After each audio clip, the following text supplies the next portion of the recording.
Select, next, reject, next. আরে আমাদের গ্রামে আর্মি ট্রেনিং চলছে, একটা কাজ করি স্যারের কাছে গিয়ে আমিও একটা সুযোগ চাই, কে জানে স্যার হয়তো আমাকে একটা সুযোগ দিতেও পারে। সিলেক্ট, স্যার স্যার দয়া করে আমাকেও একটা সুযোগ দিয়ে দিন, আমি ছোটবেলা থেকে আর্মি হতে চাই, দয়া করে আমাকে একটা সুযোগ দিন স্যার। হা হা হা হা হা। আরে গ্রামের এই গরিব মেয়েটা আবার আর্মি হবে? তুই তো ঘাস কাটিস, গরুকে খাওয়াস, এসবই কর, আর্মি হতে আশা লাগবে না। হা হা হা হা হা। চুপ করো তোমরা সবাই। ঠিক আছে, তোমাকে আমি একটা সুযোগ দিব, কিন্তু তুমি কি জানো আর্মি হওয়ার জন্য খুব কঠিন পরীক্ষা দিতে হয়? হ্যাঁ স্যার আমি জানি, আর আমি আর্মি হওয়ার জন্য সব কঠিন কাজ করতে পারবো।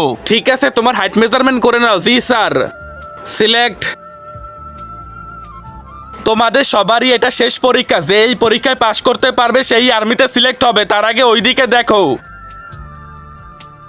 যে ওই মৌমাছির বাসার পাশ থেকে পতাকা নিয়ে আসতে পারবে সেই আর্মিতে সিলেক্ট হবে। ঠিক আছে স্যার, প্রথমে আমি চেষ্টা করতে চাই।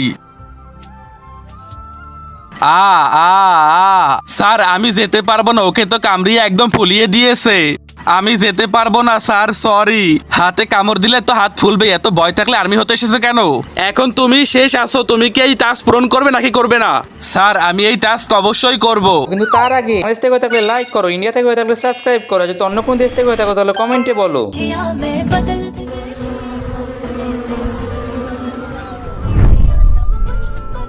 ভেরি গুড বৈশালী, তোমার মধ্যে সাহসও আছে, দেশ সেবা করার মানসিকতাও আছে, এই জন্য তুমি আর্মিতে সিলেক্ট হয়েছো আর তোমরা সবাই রিজেক্ট হয়েছো।